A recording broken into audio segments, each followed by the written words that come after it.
क्या आपको भी लगातार बलगम की शिकायत रहती है? क्या ये समस्या महीनों तक बनी रहती है और तमाम इलाज के बावजूद जाती ही नहीं? अगर हाँ, तो इस वीडियो को अंत तक जरूर देखें। बंद नाक और भारी सर, ये तो सुनकर ही अनकंफर्टेबल महसूस होने लगता है। अगर हो ही जाए तो मत पूछिए कितनी तकलीफ होती है। जानकारी के लिए आपको बता दें कि बलगम शरीर की रक्षा करने और इसे स्वस्थ तरीके से काम करने लायक बनाए रखने के लिए पैदा किया जाता है। हालांकि बलगम घिनौना लग सकता है, लेकिन यही आपके फेफड़ों में बैक्टीरिया को हटाने में मदद करता है जो अन्यथा संक्रमण का कारण बन सकते हैं। आपकी नाक में बलगम वायरस, बैक्टीरिया और एलर्जी को शरीर में प्रवेश करने से भी रोकने में मदद कर सकता है। तो अगली बार बलगम का उत्पादन जब शरीर में बढ़ जाए तो समझिए कि किसी बीमारी या खतरे से लड़ने की तैयारी चल रही है। वैसे तो बलगम की शिकायत हफ्ते 10 दिन के भीतर ही अपने आप ठीक हो जाती है, लेकिन कई लोग इस समस्या से महीनों सालों तक परेशान रहते हैं। आज इस वीडियो में हम आपको बलगम या कहें कफ से निजात पाने के एक आसान और असरदार तरीके के बारे में जानकारी देंगे जो घर में ही तैयार किया जा सकता है। आइए हकीम सुलेमान जी से सुनते हैं कि नुस्खा आखिर है क्या। घरेलू एक नुस्खा है। देखिए, सौंठ, अदरक के पाउडर को कहते हैं सौंठ। 100 ग्राम सौंठ, 100 ग्राम कलौंजी, 100 ग्राम कलौंजी, 100 ग्राम सौंठ, इसकी तो पाउडर होने चाहिए इसके। और इसमें 20 ग्राम पीपलें होती है ना जो गरम मसालों में, आपको नहीं मालूम हो तो आपके घर में कोई हो तो उनसे पूछिए, पीपलें होती हैं, 20 ग्राम वो मिला लीजिए, इनका पाउडर बना लीजिए। तो इसको डायबिटीज़ नहीं है तो जितना ये वज़न है इतने ही शहद में मिला दीजिए और इसका आधा चम्मच सुबह निहार मुलें तो खाली पेट गर्म पानी से लें और आधा चम्मच शाम को।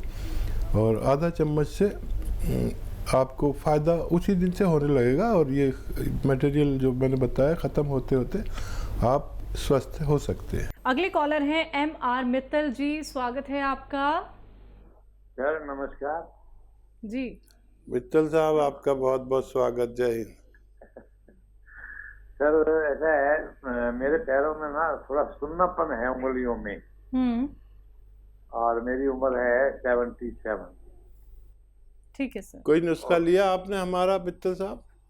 वैसे तो मैंने गोंद ये आपका सिया मंगवाया था, मैंने खाया था कुछ देर तो मुझे रिलीफ महसूस हुआ घुटनों में भी, पर दोबारा फिर ये शुरू हो गया दर्द।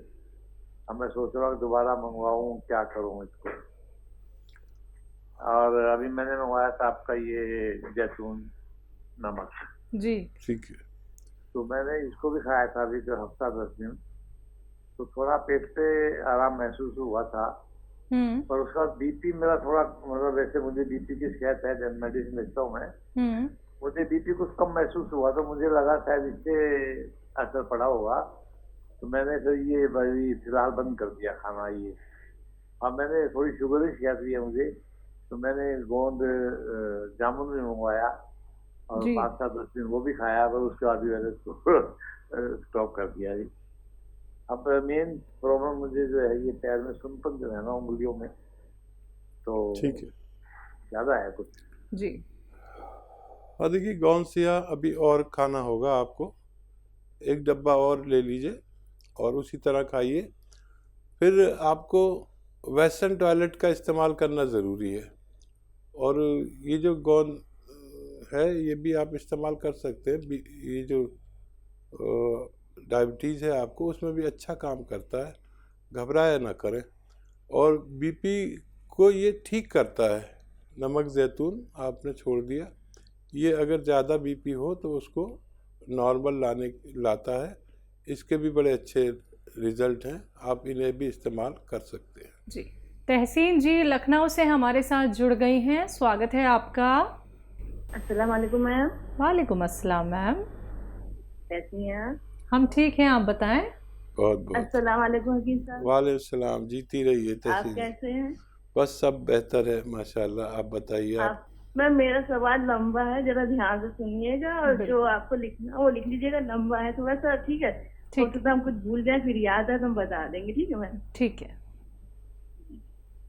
मैम हमें ये कहना था कि इस पाकिस्तान में आपका नुस्खा 1 साल से ले रहे थे, ठीक है, और 10 महीने से नमक, जैतून, सोडा और क्या बोलते बीपी, डिप्रेशन और कब्ज के लिए, और अलसी और सौंफ, धनिया के साथ ले रहे हैं। ठीक है, तो 1 साल से जब पाकिस्तान नमक का नुस्खा ले रहे हैं तो उसके बीच में भी खुजली होने लगी। तो मैं हकीम साहब से बात की थी तो उन्होंने काली मिर्च बताया था साथ में लेने के लिए। 3 महीने वो भी लिया। हकीम साहब ने कहा था कि ये सबसन के नुक्ते से ही मतलब ये खुजली हो जाती। अगर जहाँ भी बदन में खुजला हो, जिस लगता है नसों से जलन ऐसी होती है, मतलब वहां पे खुजलाने के बाद बदन में कहीं भी खुजला लो, तो ये, और उसके लिए फिर सीजे वगैरह भी खाया है तो उससे भी कुछ आराम नहीं मिल रहा मैम। और दूसरी चीज ये नमक जैतून का छोटा एक मैं वही 10 महीने से खा रहे हैं, वो भी जो कब्ज वगैरह है वो अभी तक ना ठीक हुआ है। और मतलब पेट में जैसे अजीब उथल पुथल, मुझे अब वो जैसे लगता है जो गैस पे हर दिमाग पे चढ़ रही गैस। और ये जो साबितान ना कल उसका 1 साल हो गया, जनवरी में पूरा हो गया। उसके बाद ये आंवले का मुरब्बा खाना शुरू कर दिया कि हो सकता है कि ठंडा गर्म का बैलेंस वो हो जाए। तो ये ठंडे गर्म का बैलेंस नहीं पड़ा, आंवले का मुरब्बा भी खाया है। और क्या बोलते हैं एनर्जॉल, गर्मी इतनी बदन में रहती है कि फिर एनर्जॉल वगैरह भी लिया, एनर्जॉल है। और क्या बोलते हैं ये मतलब थोड़ा ठंडी चीजें भी ली, तो उससे अब ये फरवरी में ये एनर्जॉल और ये क्या बोलते हैं आंवले का मुरब्बा वगैरह जो लिया है, इससे जकड़न क्यों हो रही थी, इसमें क्या अभी वो नुस्खा और लेना पड़ेगा या क्या दिक्कत कहाँ पे आ रही है, कौन सी हो रही है, बैलेंस नहीं बैठा ठंडे गर्म का, कुछ समझ में नहीं आ रहा। उसके वजह से पेट अजीब है और गैस जो दिमाग पे चढ़ी, तबियत अजीब रहती है मैम। चलिए, तो यानी दिक्कत कहाँ पे हो रही है जी? तहसीन जी, गैस की दिक्कत है आपको, खुजली की प्रॉब्लम हो रही है, बदन में गर्मी रहती है आपको, बदन में गर्मी भी जकड़न रहती है। हाँ, समझ में नहीं आ रहा कि दिक्कत कहाँ पे हो रही, कहाँ पे क्या कमी रह गई है, कि क्या करना चाहिए, उसके लिए क्या नुस्खा लेना चाहिए, ये नहीं समझ में आ रहा मैम। ठीक है, ठीक है जी हकीम साहब। और हकीम साहब से दुआ के लिए बहुत दरख्वास्त है। जरूर इंशाल्लाह। और देखिए, जब हमारा कोई सर्द मिजाज आदमी ठंडी चीज़ खाता है तो जिस्म में जकड़न मालूम हो सकती है। और नुस्खे तो आप बिल्कुल सही ले रहे हैं और तजर्बा भी हो गया और काफ़ी दिन तक भी ले रहे हैं, ये नहीं कि आपका नया शुरू हुआ है। ये नुस्खे तो आप लेते रहे और यूँ करें कि बेल का मुरब्बा ख़रीद लें, वो 1 कतला पूरे दिन में खा लिया। बेल का मुरब्बा, पत्थर बेल का मुरब्बा आता है, वो खा लिया। या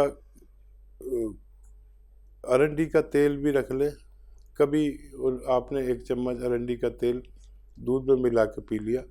हाथों में कुछ नमी आ जाए, कुछ खुश्की हो गई है, क्या वजह है कि आपको इत्मीनान नहीं आ रहा, तो कभी कभी ये आप अरंडी का तेल 1 चम्मच गर्म दूध में मिलाकर ज़रूर पी लिया करें। जी, शुक्रिया तहसीन जी हमारे साथ जुड़ने के लिए। अनुराग हैं अगले कॉलर, स्वागत है आपका। हेलो। हाँ जी। मेरी मम्मी को ना ब्लड सर्कुलेशन की वेरिकोज वेन की दिक्कत हो गई है और वो आपका टी केयर खा रही है 3-4 महीनों से। उनको क्या करना पड़ेगा? और ब्लड सर्कुलेशन की बहुत दिक्कत है उनको, डॉक्टर्स ने बोला है। टांगों में ब्लड सर्कुलेशन की प्रॉब्लम है? जी सर, जी सर। टांगों में ब्लड सर्कुलेशन ना हो तो खिंचाव आता है, सुन होती है या जलन होती है या दर्द होता है, ये 4 कैफियत होती है।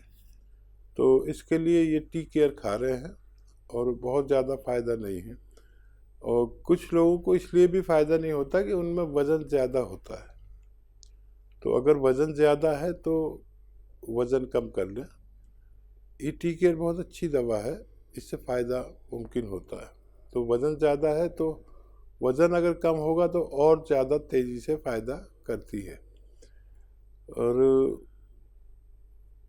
पंजों के बल ना बैठे, झाड़ू पोंछा ना करने दें मम्मी को, और वेस्टर्न टॉयलेट का इस्तेमाल ज़रूरी है। ये महिलाएं काफ़ी काम होता है, कोई भी मेहनत का काम हो तो कुछ दिन ना करने दें। स्वागत है आपका। गोंद ना कड़वा नहीं लग जाए, आपने कड़वा बताया था, 15 दिन से ले रही हूँ, आप ही के यहाँ से मंगाई है। ठीक है ठीक है ठीक है। ठीक है। किसी किसी को कड़वी चीज़ें बर्दाश्त कर लेने की आदत होती है तो उसे कड़वा नहीं लगता, और अगर बहुत देर तक मुंह में रखेंगे तो इतना कड़वा हो जाएगा मुंह कि आपको बर्दाश्त नहीं हो। तो एक टाइम गौनसिया लीजिए और एक टाइम दूसरा कैप्सूल लीजिए, 2 टाइम खाइए। इससे तकलीफ़ किसी को फ़ौरन चली जाती है, किसी को 2-3 महीने लगते हैं। आपके पास ये मटेरियल है, छोड़िएगा नहीं, लगातार खाती रहिए, आपको भी फ़ायदा होना मुमकिन है।